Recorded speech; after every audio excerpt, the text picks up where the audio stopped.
Mga kasundaluhan at kapulisan ng marahil ang may pinaka-ma-action na pamumuhay sa totoong buhay dahil sa pagtugis nila sa mga taong gumagawa ng masama at labag sa karapatang pantao at sa konstitusyon ng Pilipinas. Minsan pa nga ay may mga pangyayari na sa pelikula mo lamang napapanood ay nangyayari rin pala sa totoong buhay. Na dito nga ay may mga eksenang handa nilang ibuwis ang kanilang buhay para sa kapayapaan at kaligtasan ng iyong buhay. Na masasabi natin ito'y hindi kapanipaniwala na ating kikilalanin ang isa sa sandatahang lakas ng Pilipinas. Kaya't sa bidyong ito ay yan ang ating tatalakayin ngayon. Kaya't kung handa ka na ay mag-subscribe ka na sa aming channel, mag-like sa video at pindutin ang notification bell para sa mga susunod pa nating mga talakayan. Maraming salamat po!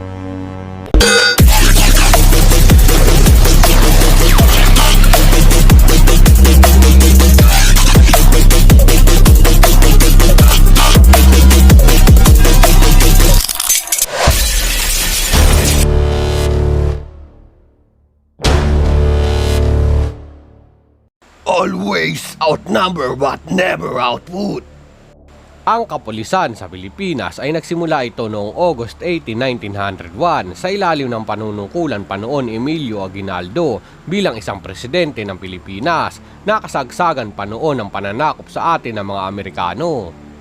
Sa ilalim ng pangasiwa ng Gobernador Sibil sa pamamagitan ng Authority of Act No. 175 ng Ikalawang Komisyon ng Pilipinas ay itinatag ni Henry Torman Allen na isang Major General ng Amerika ang Philippine Constabulary na kauna-unahang kapulisan sa ating bansa. Na ito'y naglalayon ng pagpapanatili ng kapayapaan, batas at kaayusan sa iba't ibang parte ng Pilipinas. Si Allen din ang tinaguriang ama ng Philippine Constabulary. At noong December 17, 1917 ay tinalaga si Brigadier General Rafael Crame bilang isang hepe ng Philippine Constabulary. Siya'y nanungkulan sa sandatahang lakas ng Pilipinas na pinangunahan ang pagpigil laban sa pag-aalsa ng mga rebelde na karamihan pa nga sa mga probinsya. Siya'y ginawaran ng American Medal of Valor dahil sa pagtulong niya rin na masugpo ang isang pag-aalsa sa Maynila noong 1920.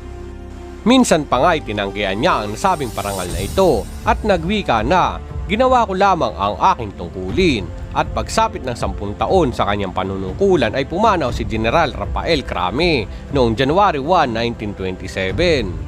Na ang Camp Marpi noon na unang pangalan ng National Headquarters ng Pilipinas na matatagpuan sa Quezon City ay pinalitan ito noong 1938. Ng Camp Crame na kinuha sa pangalan ni General Rafael Crame dahil sa napakarami ng kanyang mga naiambag noon sa Philippine Constabulary at dahil na rin sa kanyang pagiging positibong modelo sa sandatahang lakas ng Pilipinas sa kanyang panahon. Ang Philippine Constabulary ay nanilbihan ito hanggang sa panunungkulan ni dating Pangulong Ferdinand E. Marcos at ni dating Pangulong Cory Aquino na nabago ito at ginawang Philippine National Police noong January 29, 1991 sa ilalim din ng panunungkulan ni dating Pangulong Cory Aquino. At noong March 31, 1991 ay tinalaga si Cesar Nazareno bilang isang kauna-unahang hepe ng Philippine National Police na siyang nanungkulan lamang hanggang August 28, 1992 na siya'y pumanaw sa edad na 65 years old noong October 30, 2006 sa sakit na aneurysm.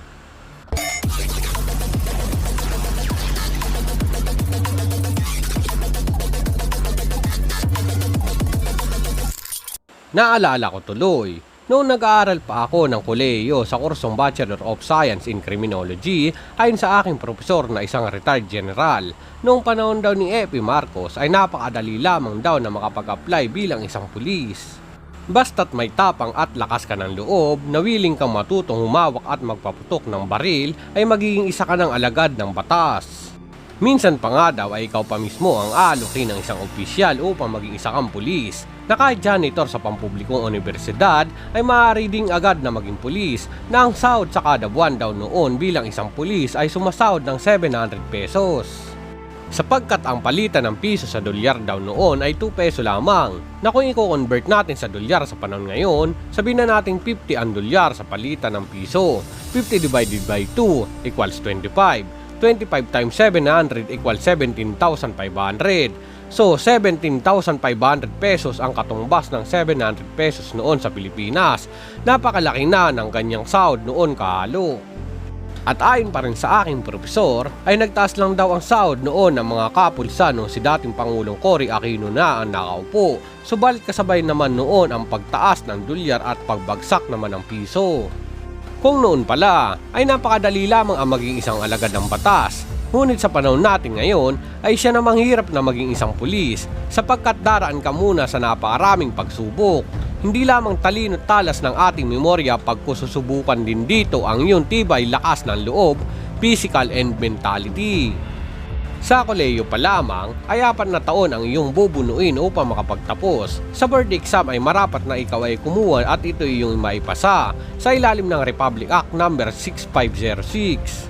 At kung sa inaakala mo ay dito ngay nagtatapos na, dyan ay nagkakamali ka sapagkat kailangan mong sumailalim sa Section 19 of Republic Act 8551, isang taong pagsasanay, na 6 na buwan na training sa Public Safety Basic Recruit Course at 6 na buwan sa Field Training Program. Na kung ikaw ay Calabarzon, ang iyong pagsasanay ay sa Laguna at kung ikaw ay NCR, ang iyong pagsasanay naman ay sa Baguio.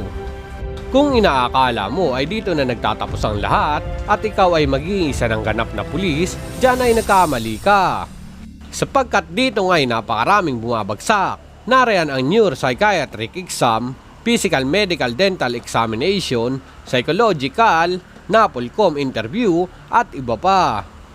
Na kung ikaw ay may sira sa ngipin, malabo ang mata, overweight, higit sa 30 ang edad, kulang sa taas, may sakit o injury, gaya na may historyng bali sa buto, dyan ay maaari ka nang bumagsak, na kahit ikaw pa'y pumasa sa board exam at 1 year of training.